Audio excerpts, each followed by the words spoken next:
하나님의 말씀 히브리서 6장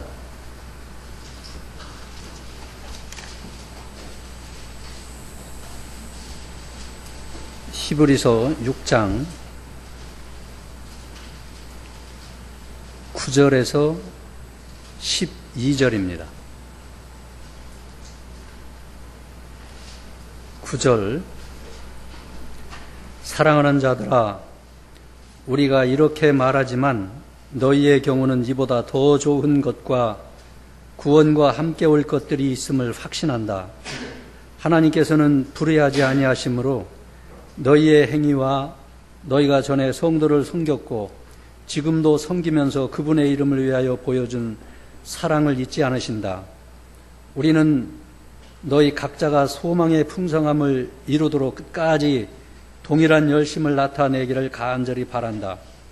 이것은 너희가 게으르지 않고 믿음과 오래 참음으로 말미암아 약속들을 유업으로 받은 자들을 본받게 하려는 것이다. 이 본문 9절에 보면 사랑하는 자들아 우리가 이렇게 말하지만 이라고 했는데 그 6절 그 본문 6장 6절 8절에 보면 이 본문의 6절 8절에 언급한 그 기본 교리를 버리고 타락한 자들은 버림을 받고 저주에 가까워 불태워질 것을 말하는 것이고 또 너희의 경우는 이보다 더 좋은 것과 구원과 함께 올 것들이 있음을 확신한다라고 했는데 이 말씀은 너희들은 그 위에서 말한 저주에 가까워서 마지막에는 불태워 없어질 자보다 나은 신앙을 가졌기 때문에 그 구원을 확실히 받고 또 구원을 이루어 나갈 것을 확신한다 하는 그런 말씀입니다. 그래서 이 성경 9절의 말씀을 근거로 해서 구원의 확신이 있는 성도라는 제목으로 하나님의 말씀을 증거하겠습니다. 구원의 확신이 있는 성도. 구원은 죄와 사망에서 건짐을 받아서 하나님의 자녀가 되고 또 영원한 천국에 들어가는 것이 구원입니다. 그러므로 구원은 것이 최고의 행복이고 또 구원 얻지 못하면 최고의 불행입니다. 아무리 재산이 많다고 해도 또 권세가 있고 잘생겼다고 하더라도 또 인기가 있어서 다른 사람에게 선망의 대상이 된다 할지라도 구원을 얻지 못하고 지옥 간다고 하면 그거 얼마나 불행한 일인지 모릅니다. 돈이 아무리 많다고 하더라도 이 세상에서 사는 동안만 그 부를 누릴 수가 있는 건데 이 세상은 얼마 살지 못해요. 우리의 연수가 70이요 강건하면 80이라도 그 연수의 자랑은 수고와 슬픔뿐이요 신속히 가니 우리가 날아가나이다 라고 했습니다. 신속히 가요. 저의 경우도 우리 교회에 처음 와서 목사님 사경에 인도 참석한 지가 이제 44년 1968년에 삼각산에서 우리 목사님한테 처음 은혜를 받고 71년도에 당진의 아주 이 촌구석에서 이사를 1971년도에 이사 왔어요. 그래서 72년도에 우리 큰 아들을 낳았는데 걔가 벌써 42살. 그런데 벌써 이렇게 늙었잖아요. 잠깐입니다. 그런데 아무리 돈이 많다고 하더라도 얼굴이 잘생겨서 인기가 많다고 하더라도 이거 다 헛된 것입니다. 구원을 얻는 것이 최고의 행복이에요.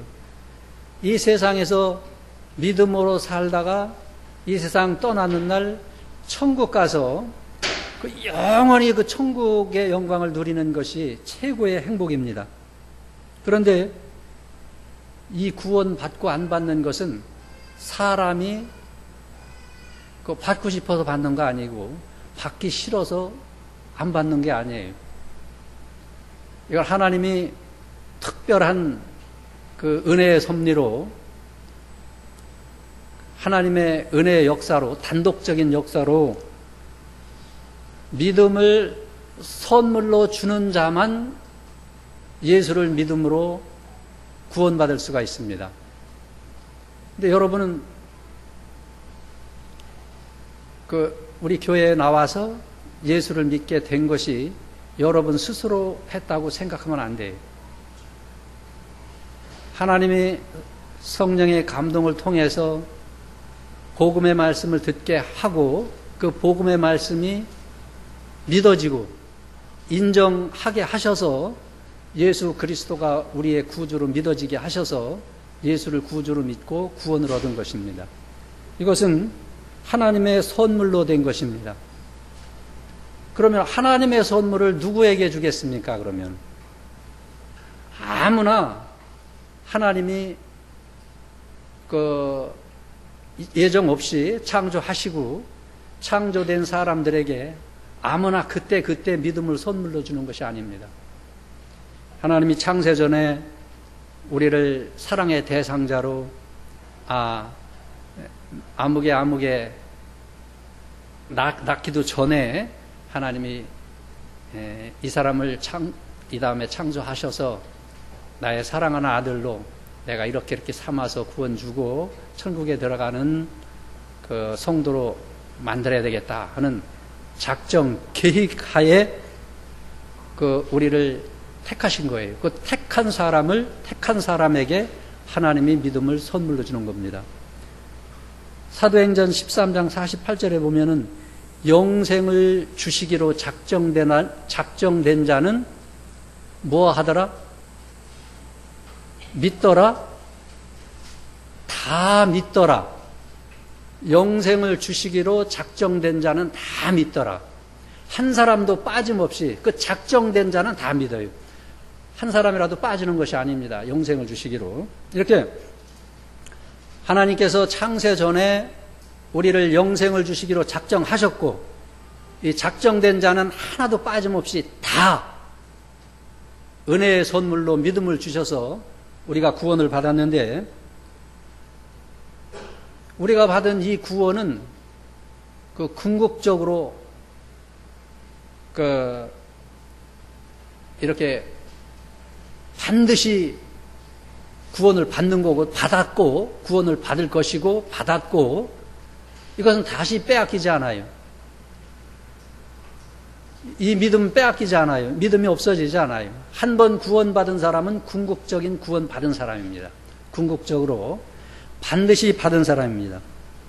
요한복음 5장 24절에 개역성경에 보면 내가 진실로 너희에게 이르노니 내 말을 듣고 또 나 보내신 이를 믿는 자는 영생을 얻었고 심판에 이르지 아니하나니 사망에서 생명으로 옮겼느니라.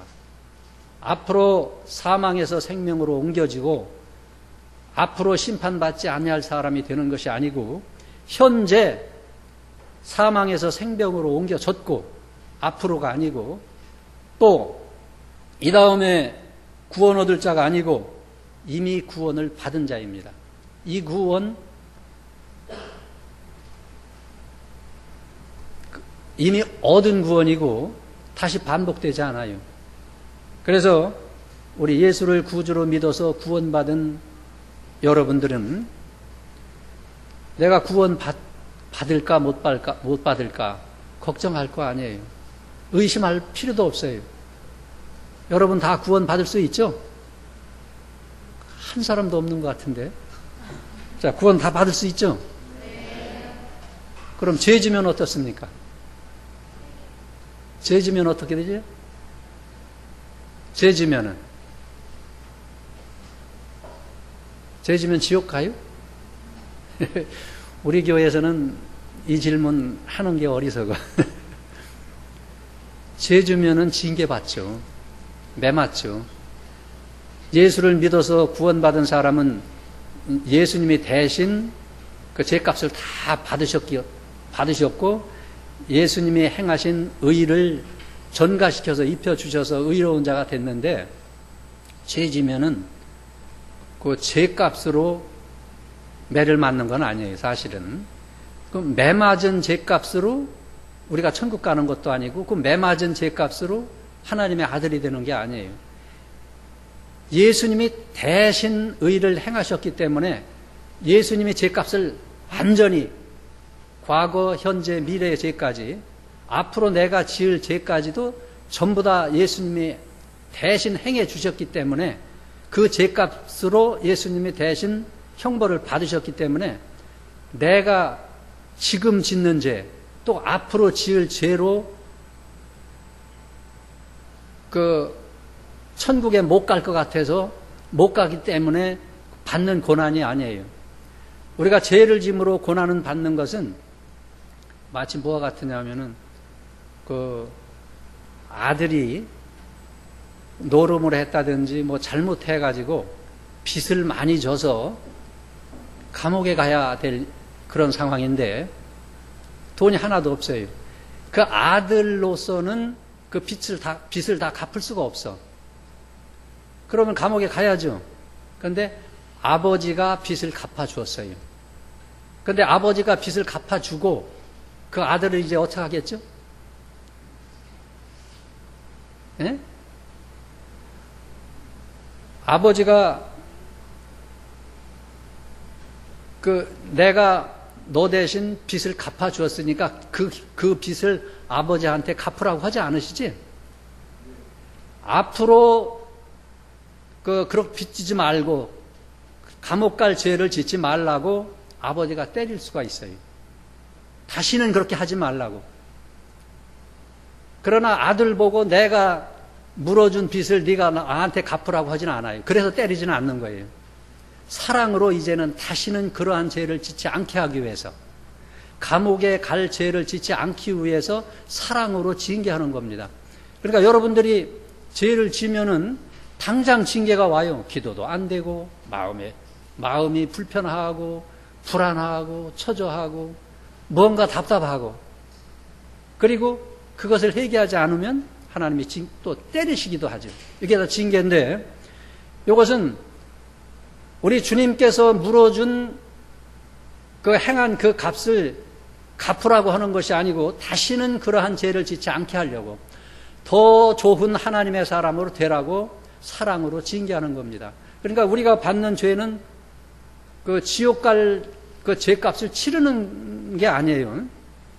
그 하나님이 교정하라고, 좋은 사람으로 만들어지라고 징계하는 겁니다. 그런데 이렇게 하나님께서 늘 징계하시면서 우리를 이제 그 옳은 길로 가게 하고 하나님의 사람으로 만들어지게 하고 예수의 사람이 되게 하고 참 사람으로 만들어지라고 하나님께서 징계는 하시지만은 우리가 받은 구원은 변함이 없습니다. 그래서 구원의 확신이 있어야 우리가 하나님의 말씀대로 살 수가 있고, 하나님의 말씀대로 살다가 고난도 우리가 이길 수가 있어요. 구원의 확신이 없다면은 하나님의 말씀을 가다가 배반할 수 있어요. 구원의 확신이 얼마나 중요한가를 우리가 알아야 됩니다. 그래서 다른 교회 가보면은 다른 교회 성도들하고 우리하고 틀리는 것은, 우리는 예수를 한 번 믿었으면은 지옥 갈래야 갈 수도 없다. 죄를 지면 하나님이 징계하셔서 그 죄를 짓게 안 하시려고, 교정하시려고 징계하셔서 고난도 온다. 그러나 우리는 한 번 구원받았기 때문에, 한 번 하나님의 아들이 됐고 천국 백성이 됐기 때문에 다시는 그 마귀의 아들도 안 되고 지옥에 갈 자도 아니고 확실히 구원받았다 하는 것은 우리 교회에서는 그 확실히 다 믿는데, 다른 교회에 가서 그 다른 교회 성도들 보고 그럼 죄 지면 어떻게 해요? 그러면은 죄 지면 지옥 안 갈까요? 그리고 회개 안 하면은 지옥도 가지 않을까요? 우리가 지은 죄를 다 회개한 사람 한 사람도 없어요. 그럼 회개 몇 프로를 그 사람들이 회개를 하면은 천국 가고 몇 프로를 회개 못하면 지옥 간다는 대답을 못해요. 우리는 100% 회개해야 천국 가요. 그런데 100% 회개는 예수님이 다 하신 거나 마찬가지. 예수님 대신 다 행하신 거고, 우리는 100% 회개할 수 없어요. 그러나 회개한 만큼, 하나님의 사람으로 바로 산 만큼 천국에서 큰 자가 돼요. 상을 받는 자가 됩니다. 자, 이제 이 구원의 확신을 가진 사람은 이래서 참 즐거움이 있고 평강이 있고 어떠한 환난 풍파가 온다고 할지라도 우리가 기쁨으로 그 환난을 이길 수도 있고 또 하나님께서 기뻐하시는 생활을 할 수도 있고 또 구원받은 하나님의 자녀로서의 생활을 바로 할 수 있는 것입니다. 그러면 구원의 확신이 있는 성도는 어떠한 생활을 하게 되는지 구체적으로 세 가지로 이렇게 말씀을 전하겠습니다. 첫째로 사랑의 생활을 하게 됩니다. 구원받은 이 성도의 생활, 확신이 있는 성도의 생활은 사랑의 생활을 하게 됩니다. 10절 봅니다. 하나님께서는 불의하지 않으심으로 너희의 행위와 너희가 전에 성도를 섬겼고 지금도 섬기면서 그분의 이름을 위하여 보여준 사랑을 잊지 않으신다. 이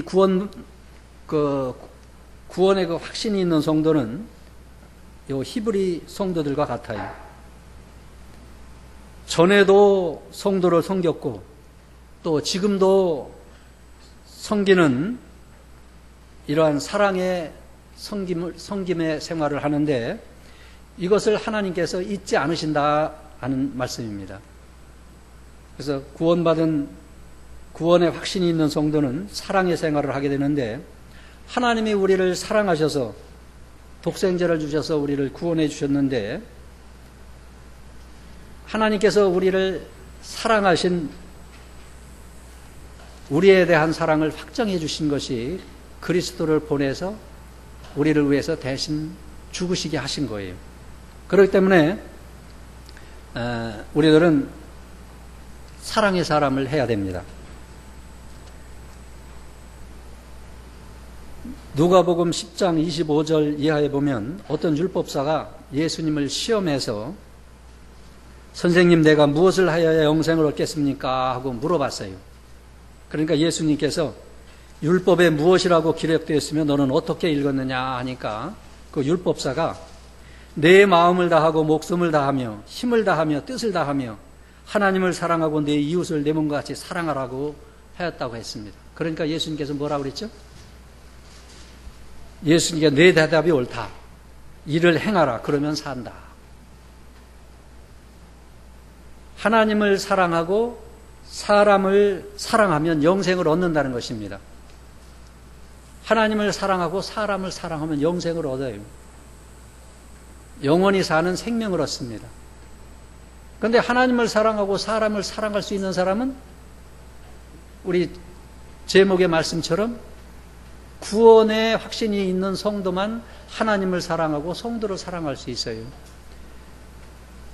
시편 1편 1절에 보면은 그 복 있는 사람이 나오죠. 복 있는 사람은 악인의 길을 따르지 아니하고 죄인의 길에 서지 아니하고 오만한 자의 자리에 앉지 아니하고 오직 여호와의 율법을 즐거워하여 주야로 묵상하는 자다. 이거 믿음을 전제로 한 거예요. 복 있는 사람은. 믿음 없는 사람은 그 악인을 따라가게 돼요. 죄인의 길에 서게 돼요.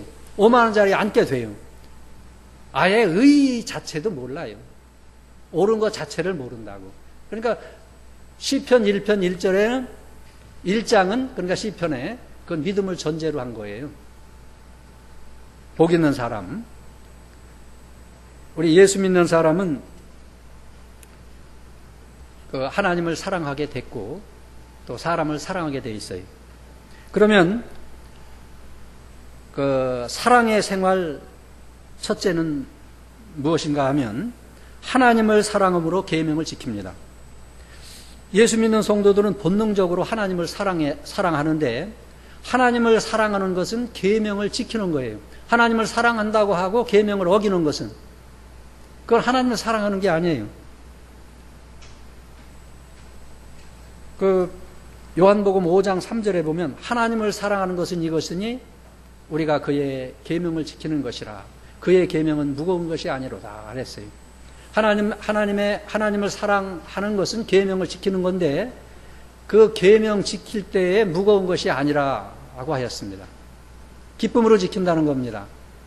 또 요한복음 14장 21절에는 나의 계명을 가지고 지키는 자라야 나를 사랑하는 자니 나를 사랑하는 자는 내 아버지께 사랑을 받을 것이요 나도 그를 사랑하여 그에게 나를 나타내리라고 하였습니다. 하나님의 계명, 예수님이 우리에게 계시해 준 계명을 지키는 것이 하나님을 사랑하는 거고 예수님을 사랑하는 거고 이렇게 해서 예수님을 사랑하니까 하나님도 계명을 지켜서 하나님을 사랑하는 사람을 사랑하고 또 예수님은 또 그를 사랑해서 그를 통해서 당신을 보여주고 그러니까 예수님을 보여줄 수 있는 사람은 예수를 증거할 수 있는 사람은 전도를 해서 그 믿음의 성도로 인도할 수 있는 사람은 계명을 지키는 사람이에요. 계명을 지키는 사람을 하나님도 사랑하고 예수님도 그 사람을 통해서 당신을 보여주니까 당신을 보여주어야 예수를 믿게 되잖아요. 여러분의 일거수일투족 여러분이 보는 거, 여러분이 생각하는 마음, 여러분의 행동 그것을 통해서 예수님을 보여주어야 그 사람이 오게 돼요. 자, 그래서 하나님의 말씀을 순종해야 되는 겁니다. 계명을 지킴으로 구원받는 것이 아니고 계명을 지킴으로 하나님을 사랑하는 것입니다. 다음에 사랑의 생활 둘째, 성도를 사랑함으로 섬깁니다. 요한일서 4장 11절에 보면 사랑하는 자들아 하나님이 이같이 우리를 사랑하셨은즉 우리도 서로 사랑하는 것이 마땅하다. 어느 때나 하나님을 본 사람이 없으되 만일 우리가 서로 사랑하면 하나님이 우리 안에 거하시고 그의 사랑이 우리 안에 온전히 이루느니라 라고 하였습니다. 이제 우리가 하나님의 사랑받은 우리가 성도를 사랑하는 이런 사람이 돼야 되겠어요. 요한일서 4장 20절에는 누구든지 하나님을 사랑하노라 하고 그 형제를 미워하면 거짓말하는 자다라고 했습니다. 우리가 하나님의 사랑을 받은 우리가 서로 사랑하며 섬기는 것이 마땅하다는 것입니다. 또 어느 때나 하나님을 우리 눈으로 본 사람은 없지만은 서로 사랑하면 하나님이 그 사람 안에 거하신다는 것입니다. 또 하나님이 우리 안에 거하시면 우리의 육신의 눈으로 하나님을 본 것보다도 더 확실해요. 눈은 나이가 들으니까 점점 침침해져요. 아직은 저는 안경을 안 쓰는데 멀리는 잘 보이질 않아요. 우리의 육안은 잘못 볼 수가 있어요. 그러나 하나님이 우리 안에 거하시면 우리 눈으로 하나님을 보는 것보다 더 확실하게 믿어져요. 누가 하나님을 뺏어갈 수가 없어요. 내가 부인할래야 하나님을 부인할 수가 없습니다. 그런데 여러분 그러면 다른 사람을 사랑합니까? 여러분 지금 마음속에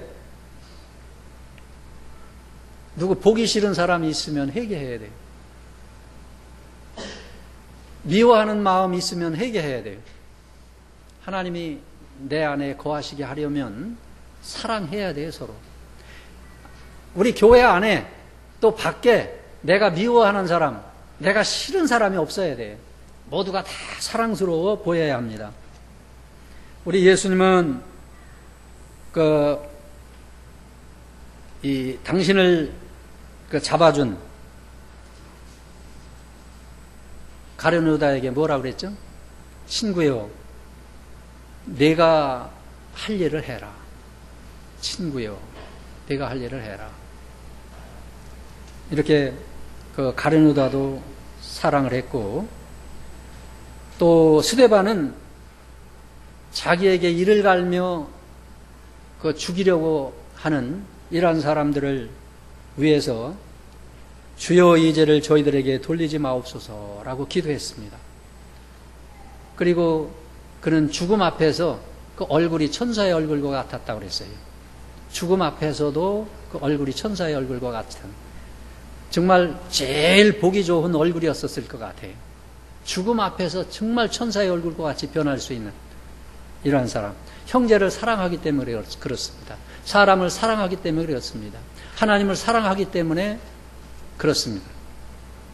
다음, 그 구원의 확신이 있는 성도는 어떠한 생활을 하게 됩니까? 둘째입니다. 소망의 생활을 하게 됩니다. 본문 11절에 우린 너희 각자가 소망을 이루도록 끝까지 동일한 열심을 나타내기를 간절히 바란다라고 하였습니다. 이 소망은 세상의 소망이 아니에요. 없어질 소망이 아닙니다. 세세무공토록 있을 영원한 산 소망입니다. 그러면 이 소망의 생활은 무엇입니까? 첫째, 끝까지 소망함입니다. 11절입니다. 세상 소망은 다 썩어질 소망으로 결국은 없어지고 또 실패하고 부끄러움을 당하고 말지만, 우리의 소망은 영원히 없어지지 않은, 쇠하지 아니하는 그 천국의 소망이고 그 내세의 소망인데, 이 소망을 이룬 만큼 천국에 가서 상급을 받게 돼요. 그런데 이 구원의 확신이 있는 성도는 이러한 소망의 생활을 하게 됩니다. 그런데 이 소망의 생활, 우리가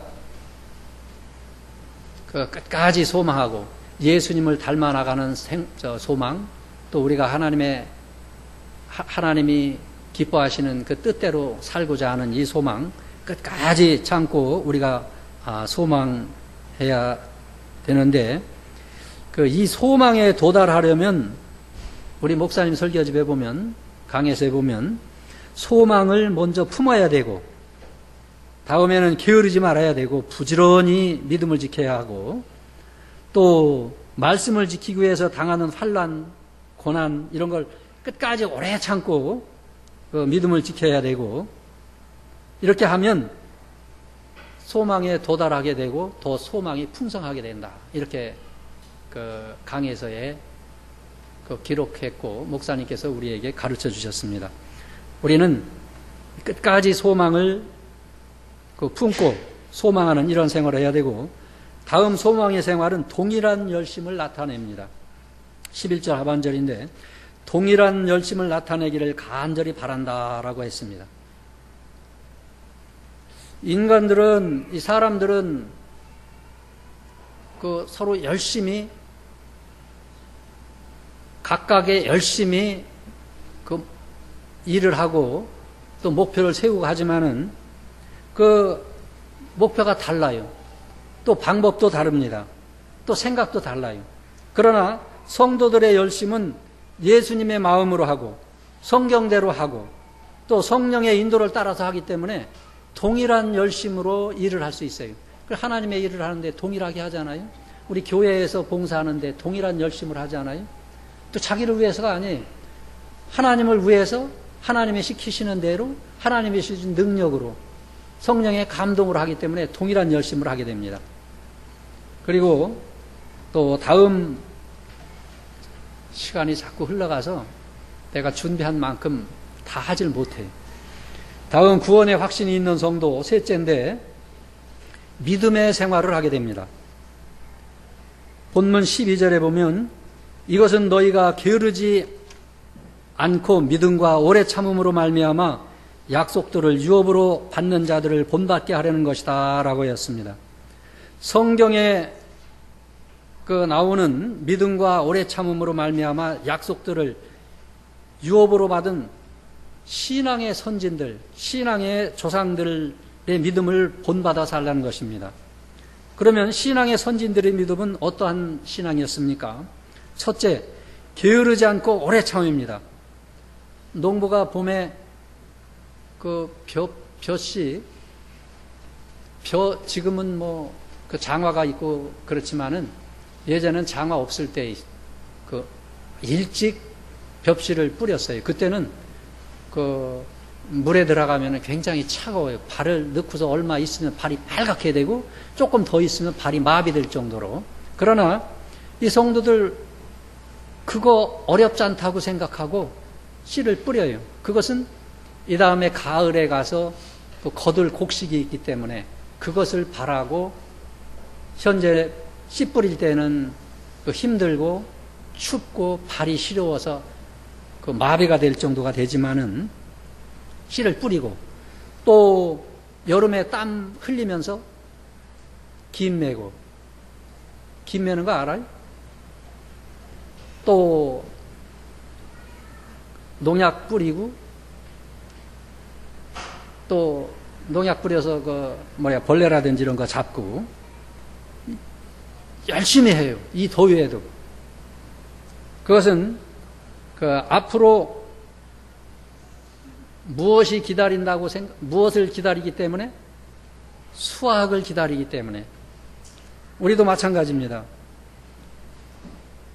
우리가 환난이 오고 핍박이 온다고 할지라도 믿음을 지키는 것은 장래 우리가 받을 약속들이 있기 때문에, 약속으로 받을 유업이 있기 때문에 우리가 참고 기다리는 것입니다.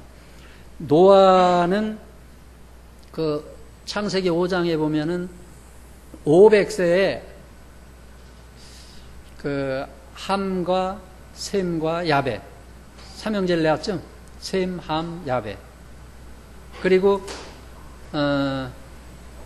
120년 전에 이 세상 사람들이 약해서 세상 그 아름다운 여자들로 아내를 삼고 이러한 그 죄악이 관영한 것을 하나님께서 한탄하시면서 120년 후에 세상을 멸할 것을 예고했어요. 그리고 이제 셈, 함, 야벳을 낳은 때가 500세고 그 노아 홍수가 날 때가 몇 세지? 몇 세? 600세. 600세니까 500세에 세 아들을 낳고 600세에 그 홍수가 나왔으니까 100년이죠. 그런데 심판을 예고한 거는 120년 전이지만은 방주를 지으라고 명령하신 거는 아들을 낳고 아들들이 어느 정도 장성해서 그 며느리 봤을 때, 세 며느리를 봤을 때니까 그 500세에 세 아들을 낳고 그 한 20세, 25세 며느리를 봤다고 하면은 한 70년, 75년이나 70년 정도 방주를 지었다고 봐야 돼요. 그렇죠? 앞으로의 구원을 바라보고 70년 동안, 80년 동안 방주 예비를 한 거예요. 여러분 70년 방주 지으라면 지었겠어요? 지어야 돼요. 근데 뭐가 있으니까 반드시 홍수가 있고 방주를 지으면 구원을 받고, 그건 구원의 확신이 있기 때문에 할 수 있는 겁니다. 끝까지 기다리고.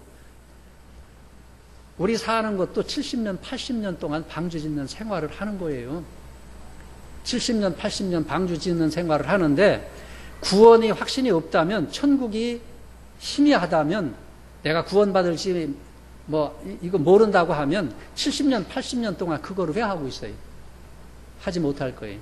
근데 이렇게 우리 믿음의 선진들은 끝까지 게으르지 않고 오래 참음으로 그 방주도 짓고, 또 이 40년 동안 그 이스라엘 백성은 광야도 통과했고, 왜? 가나안 땅에 들어갈 약속이 있으니까.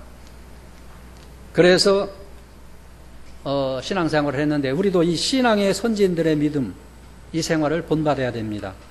다음 그 믿음의 생활 둘째인데, 약속받은 자들을 본받음입니다.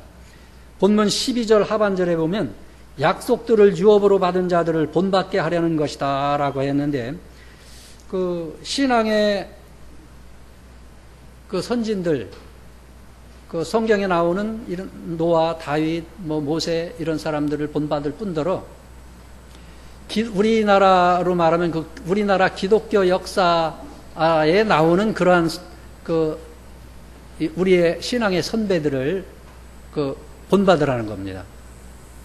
우리 목사님의 스승님 이기선 목사님, 김의용 목사님, 우리 목사님 사경회 때마다 우리 가끔 그 이선 목사님 말씀 나오잖아요. 그 설교집 보면은 이기선 목사님, 김의용 목사님 나오는데, 이기선 목사님은 성경 전체 원리에서 굉장히 뛰어나게 많이 알고 가르치셨다고 그러더라고요. 그러니까 김영복 목사님은 깊이 면에서 깊은 설교를 하셨다고 하면, 이기선 목사님은 성경 원리 원칙 면에서 창세기서부터 요한계시록까지 원리 원칙 면에서는 이기선 목사님이 나았다고 하시더라고요.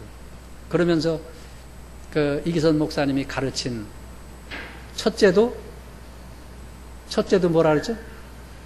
첫째도 진실, 둘째도 진실, 셋째도 진실이라는 가르침이에요. 그리고 순천 순국이 진순천이다. 그러니까 이 하나님을 순종하는 거는 세상 법도 순종하는 게 하나님을 순종하는 거다. 그것도 가르치셨고, 또 성경이 예수님의 설교고 성령의 설교다 하는 게 이제 이기선 목사님이 가르치신가 봐요. 우리 목사님의 설교집이나 강해서 같은 건 전부 다 이기선 목사님의 대소지를 중심으로 해서 대소지가 기록되어 있고 가르쳤고, 얼마나 중요한지 몰라요. 이분들의 신앙 얼마나 좋은 신앙이었었느냐 하면, 이기선 목사님, 김의용 목사님 신사참배 거부하는데 최첨단에 서서 주기철 목사님은 그 밑에서 주기철 목사님을 이 결혼 주례를 해주신 분이 이기선 목사님이라고 하잖아요. 그러니까 주기철 목사님이 또 이기선 목사님 교회에서 아마 집사로 있었을 때도 있었나 봐. 자, 이러한 훌륭한 목사님이 우리 목사님의 스승 목사님이었어요. 이분 신사참배 반대 운동하다가 옥고를 치르셨고 나오셨고, 또 김의용 목사님 요한계시록을 오랫동안 전문으로 가르치셨다고 그러잖아요. 연구하고 가르치신 가르침을 우리 목사님이 배우셨고, 그거를 우리에게 가르쳐 주신 우리 목사님. 그러니까 그분들이 일제 강점기에 신사참배 반대 운동을 하다 옥고까지 치르면서 신앙생활을 한 그 신앙을 우리가 본받아야 되고, 또 해방 후에는 그분들은 아무래도 이 주일 문제, 뭐 이런 문제, 또 공산당 문제, 이런 문제로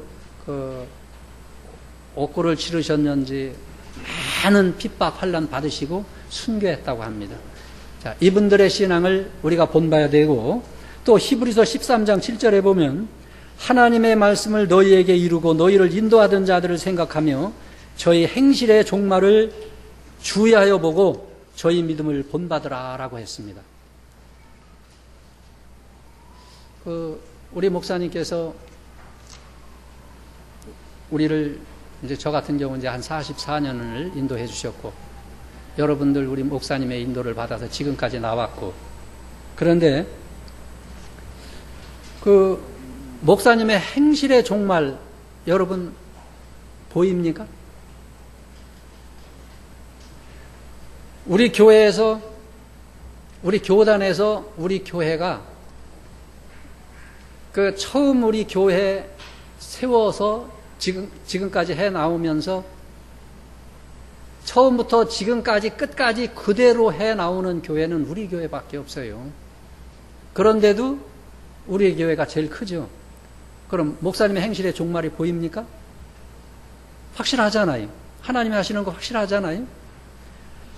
어떤 사람들은 교회가 이렇게 하면 커진다, 이렇게 하면 성장한다, 이렇게 하면 잘 될 수 있다, 이렇게 얘기하는데 저는 그렇게 생각해요. 교회는 목사님이 된 만큼 교회가 된다고 생각해요. 목사님이 깊은 기도 중에 깨달은 바른 진리, 생명 있는 진리, 생명의 말씀을 성도들에게 가르치면은 성도의 믿음이 자라날 수밖에 없어요. 성도가 모일 수밖에 없어요. 예수님이 교회를 반듯하게 아름답게 만들어 놓고 찬양대 하고 이렇게 해서 교인들이 다 몰려오고 한 거 아니에요. 예수님의 말씀 속에는 생명이 있기 때문에 따라온 겁니다. 많은 사람들이 모이게 됐고, 목사님이 바로 기도 생활을 많이 해서 하나님을 모시고 사는 생활을 하고, 실제로 하나님의 말씀대로 생활해서 생명 있는 믿음이 된 목사님이 가르치는 교회는 교회가 잘 되게 돼 있어요. 그래서 우리 교단에서 우리 교회가 세상 방법 안 써도 이만큼 됐고, 또 명륜교회가 이만큼 됐고, 또 지금 우리 교회에서 선교하고 있는 곳이 미국이나 카나다, 호주, 일본, 중국, 러시아, 카자흐스탄, 우즈베키스탄, 우크라이나, 인도네시아, 인도 이런 등등 다른 교회에 우리 교단에서 우리 교회에서 선교사 보내서 그곳에서 하나님의 말씀을 전파하고 있어요. 그리고 요 옆에 가면은 그 대현교회 있죠? 그 대현교회 다니시다가 이제 천국 가신 그 고려은단 사장님, 그 장로님이 우리 교회에서 뭐라고 말씀하시느냐 하면, 우리 창광교회가 지금 예를 들어서 뭐 1000명 이상 이렇게 모이잖아요. 또 우리 교단적으로 하면 몇천 명 또 모이잖아요. 그러면 보이는 1000명, 2000명, 몇천 명이 아닌 보이지 않는 우리 창광교회는 그거보다 몇 배, 몇십 배 더 많다는 거예요. 실제로 여러분 다니시면서 우리 이병규 목사님 교회, 우리 목사님 이병규 목사님인데 하면 아는 분들, 우리 교인 아닌 사람이 아는 분들 많이 있을 거예요. 아, 그분 이런다고. 우리 목사님 요 방송 설교로 듣고 우리 교회 온 새신자들도 많아요. 요즘에도 왔고 많이 왔는데, 멀리서 오는 분들, 그런 분들은 멀리서까지 와요. 그리고 그 음식을 직접 도시락을 싸가지고 또 와요. 얼마 안 됐는데도. 자, 우리 목사님의 그 신앙의 그 행위의 그 종말이 우리 눈으로도 보이고, 나는 많아요.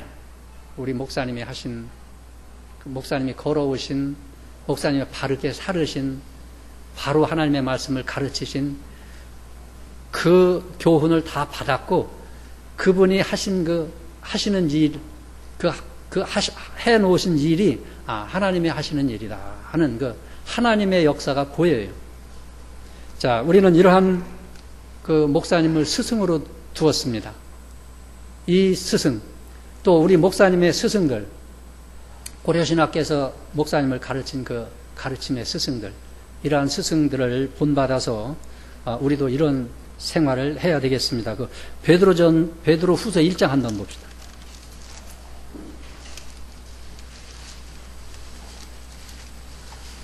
베드로 후서 1장